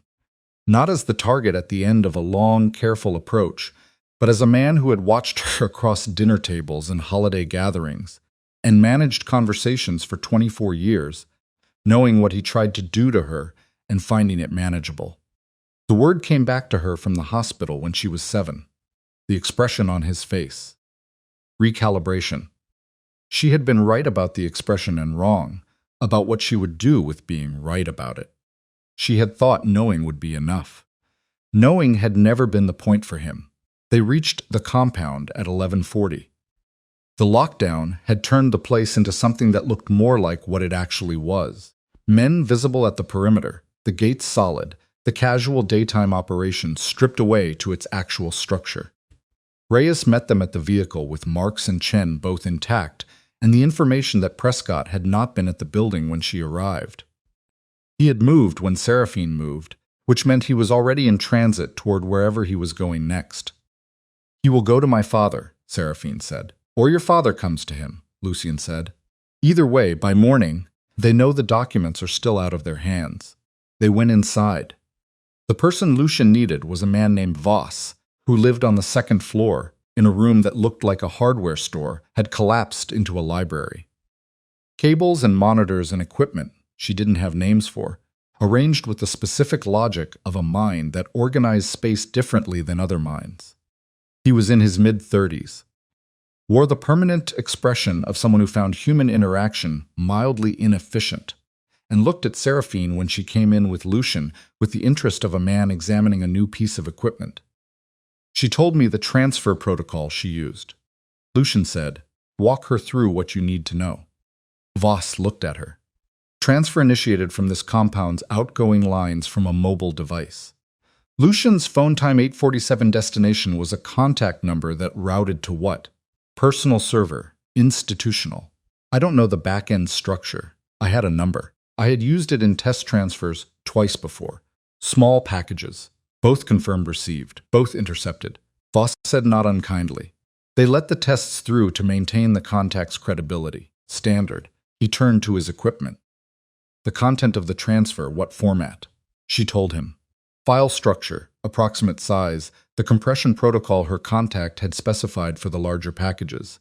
Voss typed while she talked, his hands moving across the keyboard with the specific fluency of someone whose thinking happened primarily in that register. "It's findable," he said finally. If they haven't moved it off the initial server, they would have been pulling the intercept while managing the physical operation at the depot. They may not have had the resources to do both simultaneously. "How long?" Lucien said. "Depends on what I find when I get in. Hours, maybe less. You have until 4 in the morning." Voss nodded and was already somewhere else.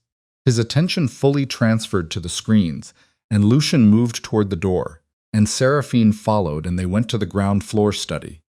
The room she had been warned away from at the beginning of all this, and Lucien poured 2 glasses of water and set one in front of her, and stood at the window with the other. "Tell me about your father," he said. She looked at the water glass. "What do you want to know? The way he operates, the way he thinks. If he's moving against us tonight, what does that look like from his end?" She thought about it properly. Not the emotional version, but the structural version, the one she had built over years of observation. He doesn't move fast unless he has to. She said he prefers to let systems do the work. Set a structure in motion and let it run and intervene only at the points where intervention is required. What happened tonight? Carver, Holloway, Prescott, that was a system he set up months ago and activated on schedule. He's not improvising. So, if the system didn't close completely tonight, he has a contingency. He always has a contingency. She turned the glass on the desk surface, a half rotation. The original plan was to eliminate you, retrieve the documents I found in the basement, and confirm my exit before morning. Carver handled the political groundwork inside your organization. Holloway handled the physical retrieval. Prescott managed the archive intercept. 3 separate arms coordinated, all pointing at the same result. But the arms didn't close. No, which means he knows it by now. Which means the compound's exterior alarm went off. Not the warning tone, the full activation. A sound that changed the air pressure in the room. That meant the perimeter had been breached not by a person, but by a force significant enough to trip the full system. Lucian was already moving. She was right behind him. The north wall. 3 vehicles coming through the service gate that Holloway had accessed earlier. The gate that the lockdown should have sealed but hadn't, because the sealing mechanism ran through the secondary communications array that Holloway had taken offline before he left. Her father's contingency. They hadn't closed the loop on the gate. Lucian saw it at the same time she did, and she heard him say something that wasn't directed at anyone. A single word, low and exact, the specific register of a man absorbing a tactical error and converting it immediately into forward response. Reyes, he said into his radio, north wall, all units. The vehicles were inside the perimeter now, 3 of them moving with the practice spacing of a planned entry. She counted 4 men per vehicle minimum from the way the weight distributed when they stopped. 12 men, probably more. Her father's contingency was not improvised. It had been ready since before the wedding. She stood at the ground floor window beside Lucian and watched the courtyard become a different kind of place. Lucian's men moving to positions, the geometry of the night reorganizing into opposing structures. And she felt something settle in her chest, a cold clarity that was different from the fear she had been running on for the past 6 hours. Different from the careful management of the performance she had been maintaining for 24 years. This was the moment she had been working toward, not the clean version. Not the version where she stood in a courtroom with documented evidence and watched the structure collapse under the weight of its own recorded history. The version where it came down to the ground in the dark and the bodies of it. She could work with this version. The Opera House, she said. Lucian turned. My father's contingency location. If this goes wrong for him tonight, which it will, he falls back to the place he controls most completely, the place he has had secured for years as a final position. She looked at him. The old Vantage Opera House on the east side. He has owned the building through a subsidiary since 2017. I have had it in my records for 2 years. I never understood why he held it until now. Why now? Because that is where I was supposed to die when I was 7. The explosion wasn't at our home. It was at an event held at that building. A private gathering my father hosted. A gathering attended by the same people who built the network. He has held that building ever since. She felt the words come out with the flatness of information rather than feeling. And she kept them there. It's his ground. It's where he finishes things. Lucian looked at her with full attention, the total kind that meant he was making a decision in real time. After tonight, he said. We deal with what's in the courtyard first, and then we finish it together, she said. He looked at her for 1 second, and then he nodded, and he turned toward the courtyard, and she was right beside him. The first shot came from the roof of the vehicle garage. One of Lucian's men, a warning or an opening, and the night broke open from there. Voices, movement, the percussive flat crack of weapons in open air. And Lucian moved into it, and she moved with him. And for the first time in 24 years, Seraphine Vale stopped being the woman in the corner that nobody watched. She moved through this chaos with the specific clarity of someone who had been mapping this compound for weeks, who knew where the structural cover was and where it wasn't, who knew the security rotation positions and the sight lines in the 3 locations where Lucian's people would consolidate under pressure. She moved between the positions, communicating information from this cluster of men to that one, crossing open ground in the windows between bursts of fire, the compound's layout running in her head like a blueprint. She reached Reyes at the east corner of the main building and told her where the 3rd vehicle had repositioned after the initial entry. And Reyes moved her people accordingly, and the repositioned vehicle lost the angle it had been working. She reached 2 of Lucian's men pinned at the fountain and told them the man on the garage roof had cover on their right, but not their left, and they adjusted. She was not a soldier. She was a woman who had been studying the architecture of violence for 24 years from the position of someone everyone had decided was not a threat, and she had turned that study into a form of precision that was different from what the men in this courtyard had, but not less than it. Lucian found her at the fountain position 20 minutes into it. Blood from a cut at his temple that he was ignoring, breathing hard. 3 down on their side, he said. The rest are falling back to the vehicles. Don't let them take the north exit, she said. Holloway is unaccounted for. If he is positioned outside the north wall with the shot, came from exactly where she had been about to describe. It came through the gap in the north wall's coverage, the gap she had noted on her first day, when she stood at the window and mapped the camera angles.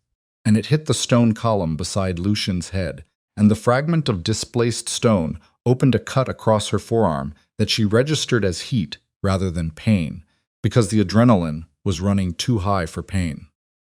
She pulled Lucian sideways by the arm without thinking about it. They went down behind the fountain base together, and he looked at the position she had identified in the same instant she had pulled him, and came up with his weapon and put 2 shots through the dark in that direction with the accuracy of a man who had done this more than once, and the second shot connected. She heard it in the sound that came back across the courtyard, the specific sound that ended a position. Holloway. The remaining men from the vehicles were done 2 minutes later. Reyes had 3 of them contained against the east wall, the others had gone. The courtyard was quiet again, the hard, abrupt quiet that followed violence, and Seraphine sat against the fountain base and looked at the cut on her forearm, which was bleeding with the steady commitment of a wound that wasn't critical, but wasn't nothing either. And she pressed her other hand against it and looked up at the compound around her. Lucian crouched beside her, took her arm, looked at the cut with the flat, practical assessment of a man who had triaged injuries before, and understood which ones waited and which ones didn't. Needs binding, he said, not stitches. Binding. I know. He tore a strip from the interior lining of his jacket, without commenting on the jacket, and wrapped it around her forearm with the specific tension of someone who knew what they were doing. And she watched his hands while he worked, and she thought about her father in the opera house, waiting, falling back to the place where he finished things. Voss, she said. Lucian checked his watch. 2 hours left. If he gets the archive back when he gets it back. He tied off the binding and looked at her. We're not going anywhere until we have it. She looked at the compound wall. The city was out there, dark and vast, and somewhere in its east end, a building sat waiting. And her father sat inside it, believing he had finally closed the loop, believing the evidence was gone, and the operation was over, and the problem he tried to solve when she was 7 years old had finally been resolved. She thought about what she had left.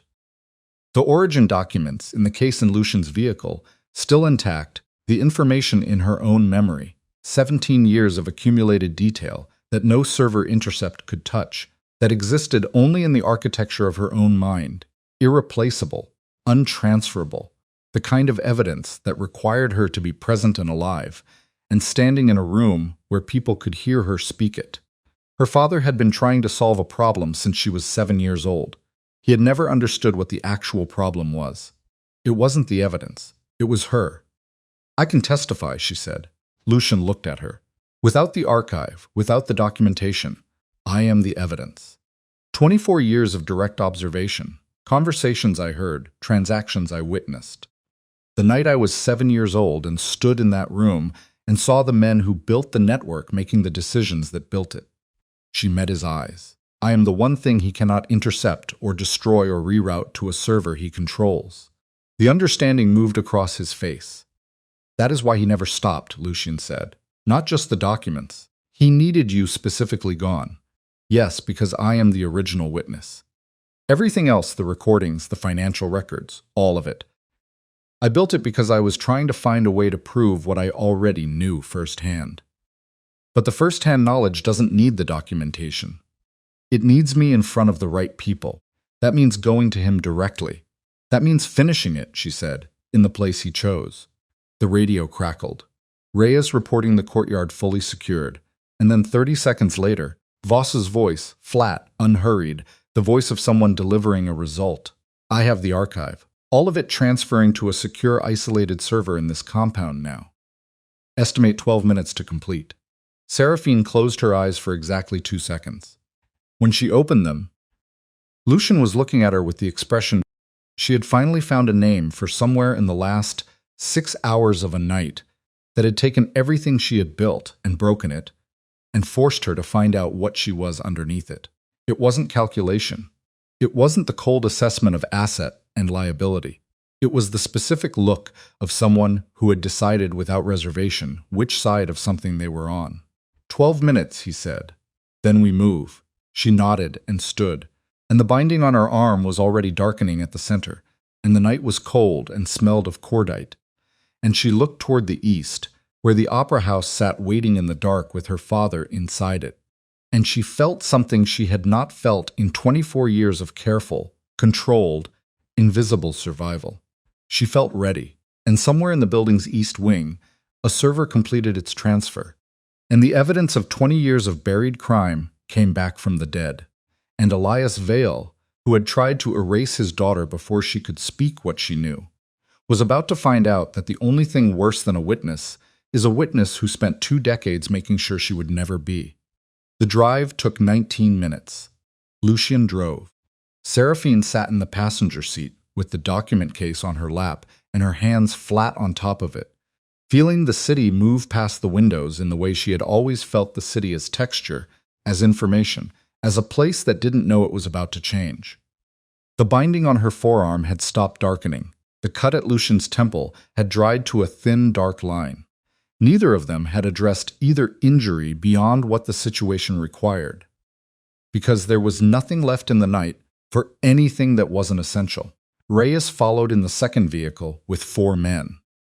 Voss had confirmed the archive transfer complete at 12 minutes exactly, and had then done something Seraphine hadn't asked him to do. He had sent a compressed package of the most critical documentation to 3 separate recipients. A federal prosecutor he apparently had a prior relationship with, a journalist whose name Seraphine recognized from 2 years of monitoring certain investigative beats, and a secure evidence repository maintained by a legal organization that handled complex organized crime cases. He told Lucian when they were leaving. Lucian had looked at her. She nodded. Whatever happened at the opera house, the evidence was already moving through the world without them. Her father couldn't stop it now.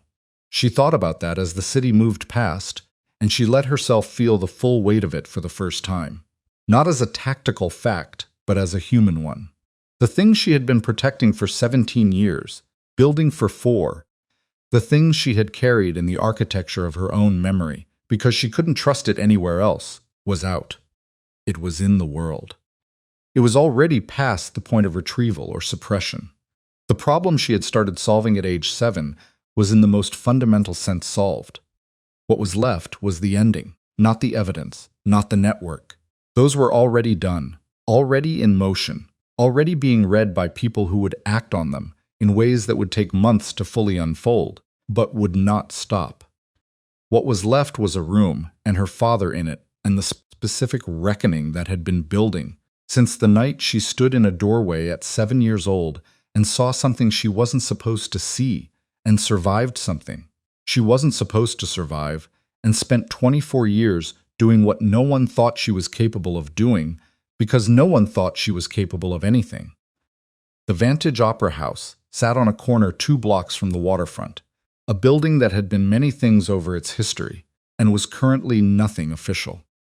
The signage was old, the facade maintained to avoid municipal attention, the kind of building that existed in a city's administrative record as pending renovation, and existed in practice as something else entirely. She had studied its exterior photographs. She had the floor plan from the original construction filing, modified by what she knew of the 2017 renovation her father had commissioned under the subsidiary name. She knew where the interior doors were. She knew where the sightlines broke. She knew which entrance her father would use because she knew how he thought about space. He always took the position with the most exits behind him and the clearest view of approach. The stage end of the main hall, the elevated position, the place where you could see everything coming and nothing could come from behind. Stage entrance, she said. He'll be positioned at the rear of the stage, or in the wings. The main hall approach is exposed. He will have people in the seating area, both sides. How many people? He doesn't trust large numbers. 4, maybe 6. His personal detail is 2 men he has had since before I can remember. She paused. One of them limps slightly on the right. The other is left-handed and positions his weapon on the left side of his body. Lucian glanced at her. I have been watching them since I was 10, she said. He looked back at the road. All right. They parked half a block short of the building. The night was very quiet here, close to the water, the ambient noise of the city damped by distance in the hour. Somewhere past 2 in the morning, the city at its lowest register, she could smell the water and diesel and cold stone. Reyes distributed the 4 men across 2 entry points. Lucian took the stage entrance with Seraphine.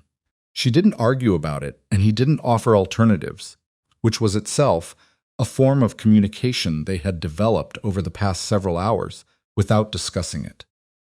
The shorthand of 2 people who had stopped pretending they were in different categories of this situation.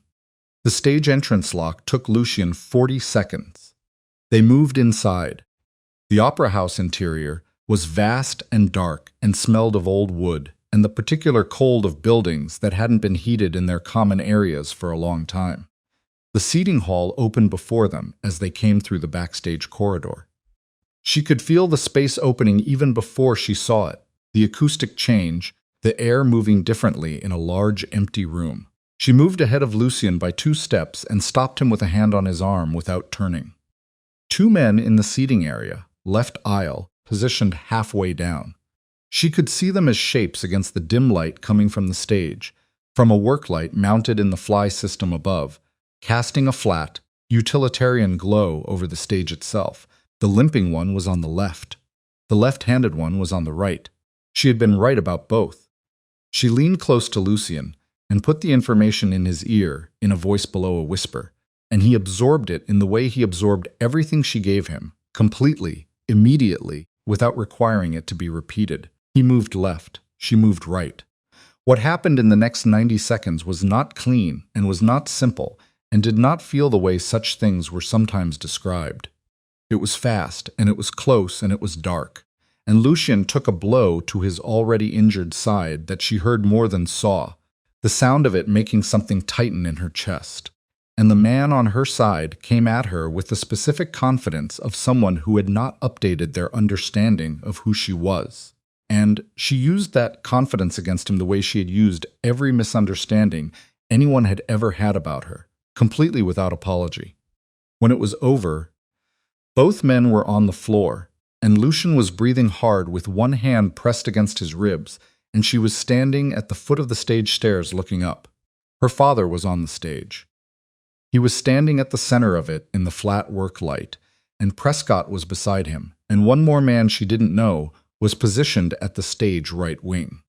Her father was 61 years old and looked it in this light.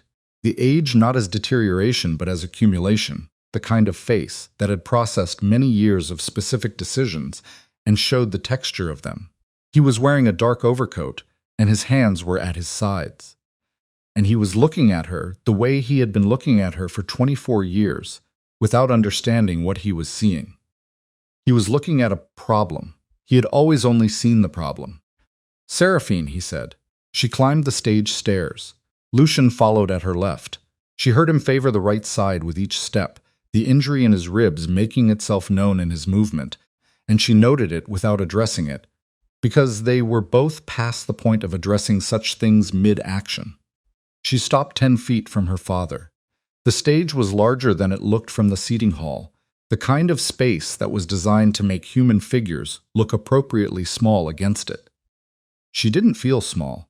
She had stopped feeling small in rooms where he was the biggest presence at some point in the past decade and hadn't fully acknowledged it until right now. You look different, her father said. I'm not wearing the glasses, she said. He absorbed that. She watched him absorb it with the patience of someone who had watched him process information for 24 years and understood the particular rhythm of his recalibrations. How long, he said, since the beginning. She kept her voice even, not cold. She had spent enough years keeping things cold, and the effort of it wasn't something she owed him anymore. The explosion damaged my hearing temporarily, 30% in my left ear for approximately 8 months. My vision was never affected. The silence that followed was the longest she had ever heard from him. The hospital, he said finally. I understood what was at stake. By the second day, I made a decision. She looked at him steadily. I was 7 years old, and I made a decision that turned out to be the right one.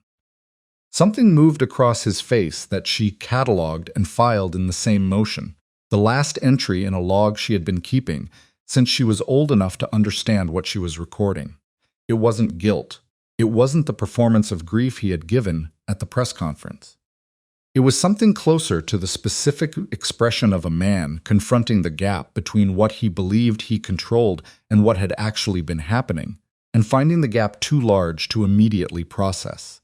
The documents, he said, the archive. Already transferred, already received, she paused. By 3 separate parties who were expecting it. Whatever happens in this room tonight, the evidence is already past your reach. His eyes went to Lucian.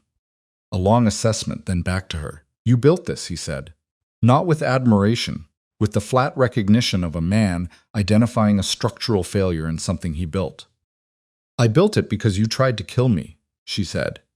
When I was 7 years old in this building, Prescott moved, a slight shift of weight, the kind that preceded action, and Lucian moved faster, and the specific sound of that resolution was brief and final, and Prescott was against the stage floor in a way that suggested he would not be getting up quickly, and the man in the stage right wing had Reyes's team arriving through that entrance at the same moment, because the timing Lucian had coordinated from outside was precise.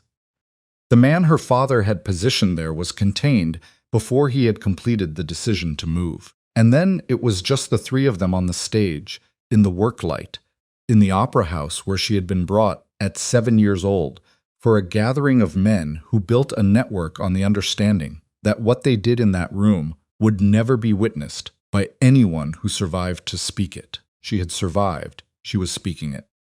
I have been watching every room you walked into for 17 years, she said. I have been in every conversation you thought you were having in private. I have every record, every transfer, every meeting, every decision you made, and every decision the men you built this with made. I know every name. I know every amount. I know the judge and the officials and the families and the order in which all of it was constructed. She paused. I know what you paid to have done here. I know the structure of the payment. I know the name of the man you hired, and I know the 2 other operations he ran for you in the same period, and I have documentation for all of it. Her father stood very still. The men you trusted, she said.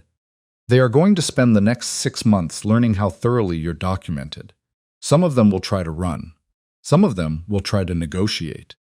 The ones who negotiate will use your name first, because your name is the one attached to the longest record. She kept her eyes on his face. You built a network that protected itself by distributing the liability. What you didn't account for is someone who spent 4 years documenting every node of the distribution simultaneously. What do you want? He said. The question landed between them, and she felt the particular texture of it, the negotiating reflex. The man who had spent his life converting problems into transactions, trying to find the price of the current problem. I don't want anything from you, she said. He looked at her, really looked at her, perhaps for the first time. The way you looked at someone when the story you had been telling yourself about them had just collapsed entirely, and you were seeing the actual person where the story used to be. She let him look. She had nothing left to hide from him and no performance left to maintain.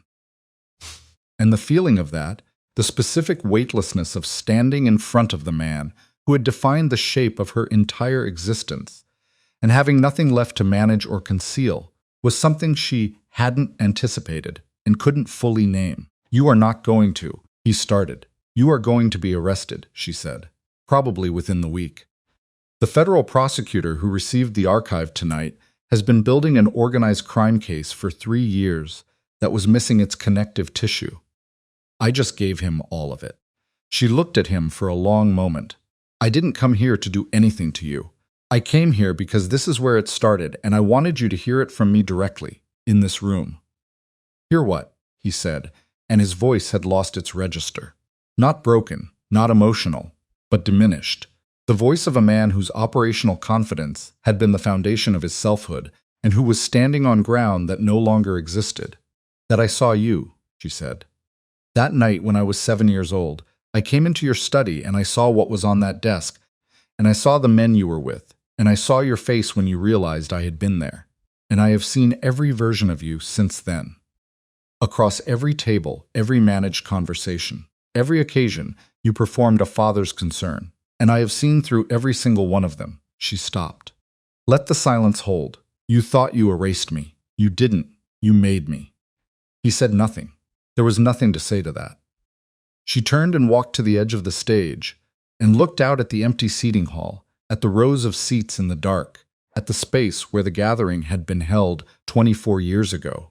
Men in good suits making decisions about things that didn't belong to them, including her continued existence. The building smelled of its own age. The work light hummed faintly above her. Lucian came to stand beside her a careful distance, not touching, but present in the specific way he was present fully, attentively, without performing anything. She heard Reyes behind them, the efficient sounds of situation being managed. Her father and Prescott and the other man being contained. The radio communication with the vehicles outside. It is done, Lucian said quietly. Most of it, she said, the part that needed doing tonight. She looked at the empty seats, and she thought about the girl who had been brought here at 7 years old, and had survived what happened here through a combination of luck and the specific hard refusal of a child's body to do what it was supposed to do. And she thought about everything the woman that child became had done with the survival. It wasn't what she had planned.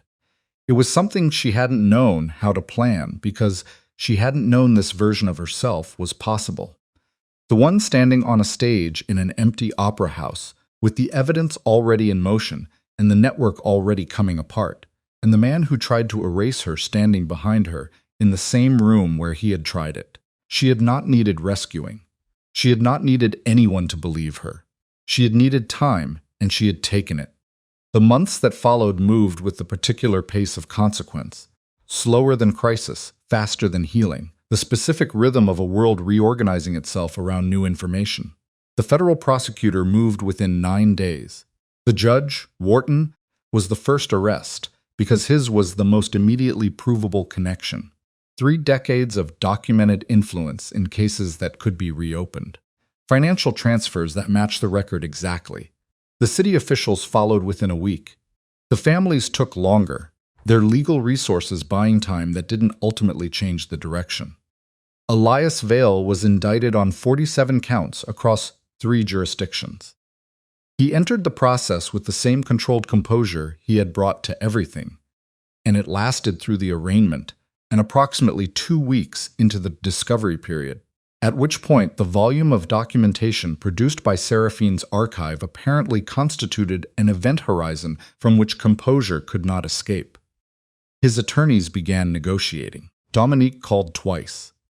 The first time Seraphine listened to what her sister had to say, which was a version of events in which Dominique had not known, had suspected, but not known, had been a different kind of participant than the record suggested. Some of it was true. Seraphine said so, and said also that the truth of it would be for the prosecutors to assess, and she said it without cruelty, because cruelty required a residual investment she had spent down to 0. The second call, Dominique said only, "I am sorry." Seraphine said, "I know," and that was the end of that conversation, and of most conversations between them for a long time. Prescott cooperated.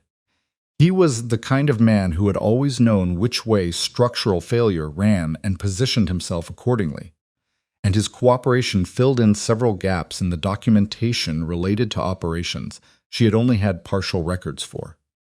She found she had no feeling about his cooperation either way, which was itself a kind of information about what she had spent and what she hadn't. The Darko compound changed in the months after the night at the Opera House. not dramatically. The walls were the same. The security was the same. The essential architecture of the place unchanged, but the population of it shifted. Carver's operation had reached deeper than Lucien had initially assessed, and the process of determining who else had been compromised was slow and required the specific kind of patience that Seraphine was better at than most. She helped with that, not because anyone asked her to, but because she had the information and the methodology, and the compound was in a way she hadn't fully accounted for in her original planning where she lived now. Lucien's ribs had been cracked, not broken. He had been operated on by a physician who made house calls and didn't ask professional questions, and he had spent 4 days moving more carefully than usual and saying nothing about it, which was consistent with everything she had observed about how he related to physical damage as an operational constraint to be managed rather than a condition to be acknowledged. They occupied the same space differently after the opera house. Not easier. Exactly. Easier implied that what had been between them before was difficulty, which wasn't the right word for something that had been more like two people learning the dimensions of each other in the dark, but with less of the managed distance, less performance on her part, which was the most significant change. The one she felt in her body as an actual physical difference, the absence of the constant low-level expenditure of maintaining the surface, the years of energy redirected into the space where she actually was. She stopped keeping the cane in its place by the desk. Nobody mentioned it. She had her first full conversation with Reyes in the 3rd month. Not operational, but actual, the kind that doesn't have a purpose beyond itself, and learned that Reyes had grown up in a city she had always wanted to visit, and had a sister she spoke to every Sunday, and found Seraphine's particular form of attention somewhat disorienting at first. And then, Reyes said, the most restful thing she had experienced in years. "You don't need people to perform for you," Reyes said. "Most people need you to perform." "I have had enough of performance," Seraphine said. "I can tell," Reyes said and smiled. The intelligence network she built inside the compound structure was different from anything that had existed there before. Less hierarchical, more patient, built on the understanding that information was most useful not when it was weaponized immediately, but when it was understood fully before it was moved. She wrote no protocols, created no official role for herself. She simply did the work the way she had always done the work. And the work accumulated into a structure that other people began to rely on, and then began to understand they couldn't operate as well without. Voss came to her in the 4th month with something he had found during the archive analysis. A secondary set of records her contact had maintained that she hadn't known about, a parallel documentation of the contact's own activities over the 2 years he had been working against her. She read them in an afternoon. They confirmed what she had suspected. He had been turned not by money, but by fear, a specific threat made against a specific person he cared about. The kind of leverage that worked on people who had something left to lose. She found she understood that. She didn't forgive it. She filed it under the category of things that were true, and that had a shape she could hold without needing to resolve. One evening in the 5th month, Lucien came to find her in the East Garden, which had become the place they returned to without arranging it, the place the compound's geography kept sending them. She was seated on the bench near the fountain, which was running now that the weather had turned. Its sound a small, consistent thing against the city noise beyond the walls. He sat beside her, not at the far end. "Close. Wharton took a plea," he said. 32 years. "I know," Reyes told me. "Your father's attorneys have stopped contesting the financial documentation. I expected that. The records are too complete." He was quiet for a moment. She looked at the fountain and listened to the water and let the evening be what it was. "I want to ask you something," he said. "Ask. When you were in that hospital, 7 years old, you decided to perform the blindness." He paused. "How did you know it would hold?" She thought about it genuinely, reaching back into the particular memory of that time. The hospital room, the white ceiling, the sounds of the ward, the specific quality of the decision she had made before she fully understood it as a decision. "I didn't," she said. "I just knew that the truth was more dangerous than the lie, and that people see what they expect to see." She watched the water move in the fountain. I expected to need it for a year, maybe two, until I was old enough to leave. But you stayed. Staying was the only way to build what I needed to build. You can't document something from a distance. You have to be present. She paused. I told myself I was staying for the evidence. For a long time, that was true. And then she considered the question honestly, the way she had learned to consider things now that the performance was gone without the buffer of management, directly, with the slight discomfort of actual exposure. And then it became the thing itself, she said, not the means to an end. The work, the observation, the understanding of how things actually moved beneath the surface of how they appeared to move. She looked at him. It was the only thing I was ever entirely myself doing. He held her gaze. You're still doing it. Yes. Here. Yes. The word settled between them with the weight of an admission, which it was, and she let it sit there without qualification, because qualification was a form of management, and she was done managing. He reached over and picked up her hand from her lap, not with urgency, not with the pressure of something needing to be communicated, but with the specific deliberateness of a man who did things intentionally, and whose intentions meant what they appeared to mean. She let him hold it. They sat in the garden while the fountain ran, and the city moved behind the wall, and the evening came down fully over everything, and she was aware of the precise shape of the moment. The first moment in 24 years in which she was sitting in a place where the people around her knew exactly who she was, and the performance was over, and the work had done what it was built to do. And what remained was not an objective or a timeline or a problem requiring patience.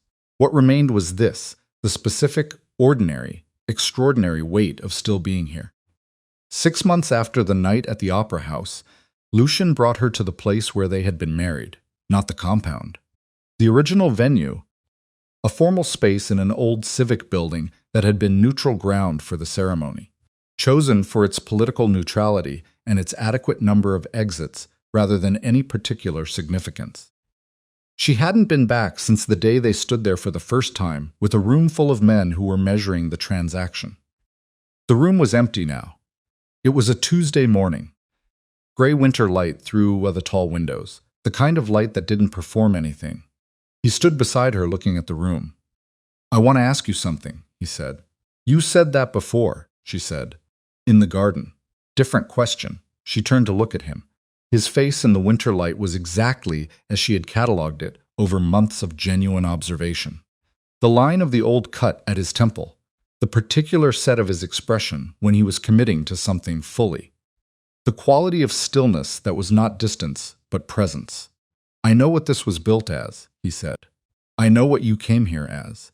I know none of it was what either of us agreed to, and I know what it cost you. And I know that I was part of the mechanism that cost you things before I understood what I was part of.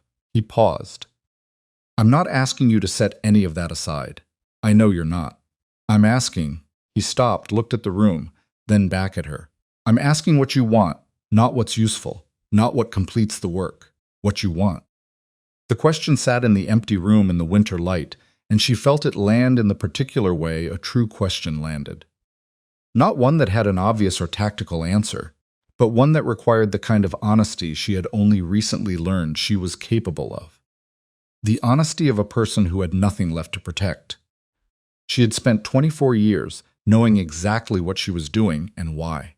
She had spent them being more certain of her own methodology than anyone had ever been certain of her.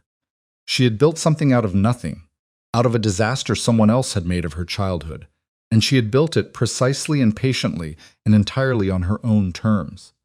She was still herself. She was more herself than she had ever been in any room. This, she said, just that. He looked at her for a moment, and the expression on his face was the one she had spent months learning, and had finally in the last week stopped trying to categorize and simply received. The expression of a person who had found something they hadn't known to look for, and had decided without reservation to hold it carefully. He took her hand the same way he had in the garden. Deliberate, intentional, meaning exactly what it appeared to mean. They stood in the winter light in the empty room, and outside the city moved through its Tuesday morning. And the network she had spent 17 years documenting was unraveling itself through the legal system at the pace such things moved. And the man who had tried to erase her at 7 years old was sitting in a room, somewhere accounting for what he had done. And the work was done, and the performance was over. And she was standing in a room as exactly and completely herself as she had ever been in her life. She didn't need him to see what others had missed. She didn't need anyone to. She had always been the one doing the seeing. What she had now, this particular Tuesday, this particular hand in hers, this particular life that had survived everything it had been asked not to survive, was something she had not built, and had not planned, and had not found a way to document. It was simply true.